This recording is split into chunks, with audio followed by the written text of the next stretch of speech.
ये बड़ा प्यारा सा बच्चा है और उसका प्यारा सा प्रश्न है। आप अपना बड़ा सुंदर परिचय देते हैं। आपने लिखा है I am a 17-year-old baby of Mahaprabhu ji, है ना? कितना सुंदर परिचय दिया है अपना।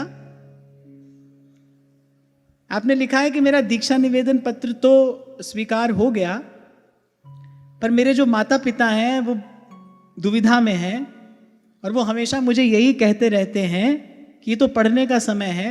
यहां तक कहते हैं कि कथा सुनना बंद करो।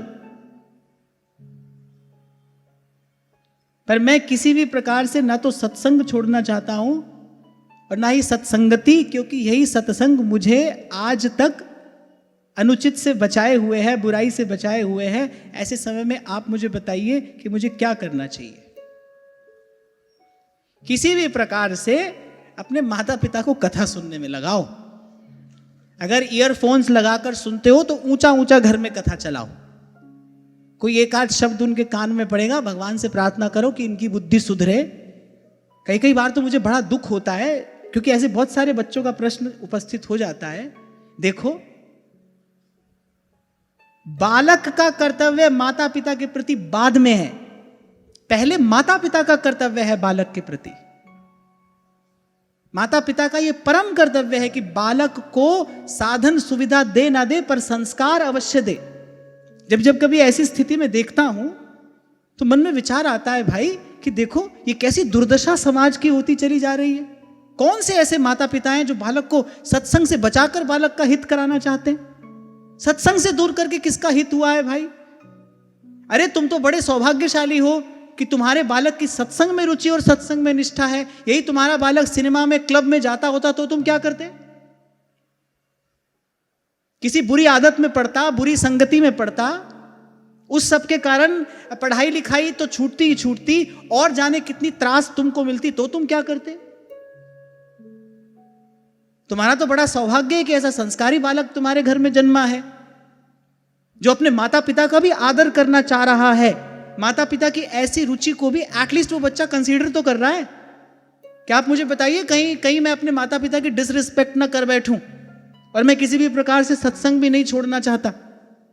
तो बेटा तू भी प्रार्थना कर, और मैं भी यहां से कर रहा हूं, भगवान तेरे माता पिता की बुद्धि सुधारे, उनके जीवन में भी किसी प्रकार सत्संग आए।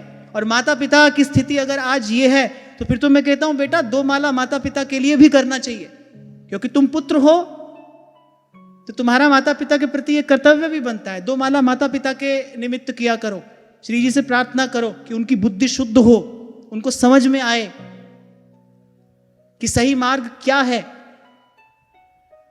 केवल मन का भ्रम ही है भाई, और अनेक माता पिताओं के मन का ये भ्रम है, मैं यहां से दूर किए देता हूं। केवल आपके मन का भ्रम है। आप बहुत बड़ी भारी गलती कर रहे हैं अगर आप ये सोच रहे हैं कि सत्संग में लग जाने से आपका बालक किसी भी प्रकार से व्यवहारिक दृष्टि से कुछ कम रह जाएगा।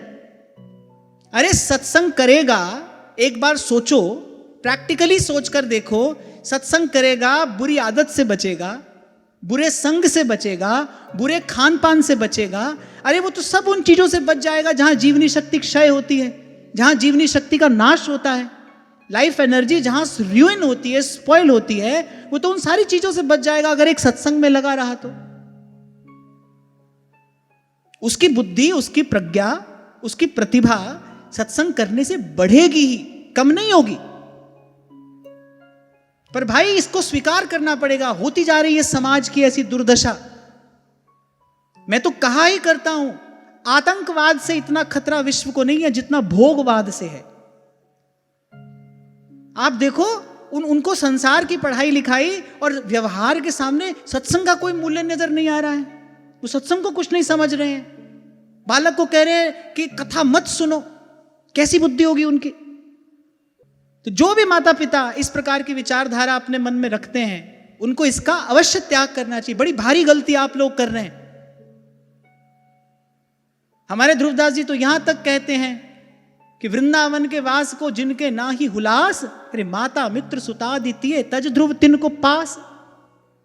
गोस्वामी जी ने कहा ना, तजिए ताही कोटि बैरी सम यद्यपि परम स्नेही। मैं तो फिर भी आज तक यही कहता आया हूं भाई, जहां हो वहीं रहना। बालकों से भी यही कहता हूं, कोई बात नहीं, अगर माता पिता की तरफ से ऐसी प्रतिकूलता है तो भी घबराना नहीं, भजन करना, प्रभु तुम्हारे लिए मार्ग निकालेंगे। प्रभु ने ही तुमको सद्बुद्धि दी है, प्रभु ने ही सत्संग की व्यवस्था की है, प्रभु ही आगे का मार्ग भी निकालेंगे।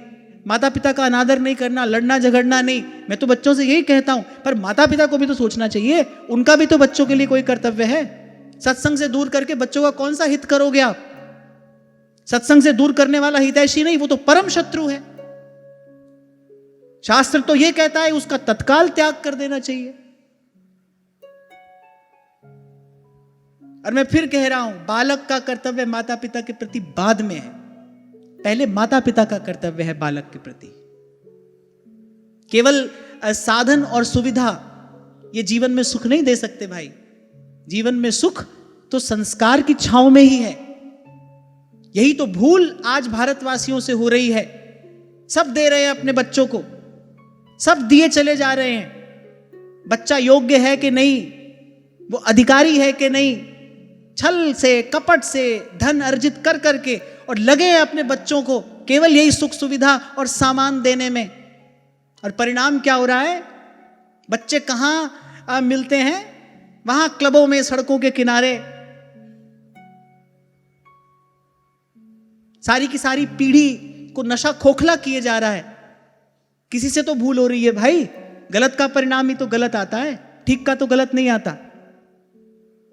और ऐसे समय में अगर कोई बच्चा सत्संग में लगा है और उसके माता पिता उसको सत्संग से हटाने में लगे हैं, दया आती है। ऐसे माता पिता की बुद्धि पर दया आती है। इसलिए मैं तो यही कहकर वाणी को विराम देता हूं कि बेटा तू भी प्रार्थना करना, और मेरे भी हृदय से प्रार्थना है कि आपके माता पिता की बुद्धि शुद्ध हो और आप सन्मार्ग पर चल रहे हो। अलग अलग प्रकार की प्रतिकूलता आती है, यह भी आपके लिए एक प्रतिकूलता ही है, लेकिन इस मार्ग को छोड़ना नहीं। और निष्ठा से और भावना से सत्संग का श्रवण भी करना, नाम जप भी करना, और शीघ्र यदि आपकी दीक्षा हो जाए तो लग जाना। मन में यह भाव रखना, प्रभु मेरे माता पिता का भी कल्याण करे।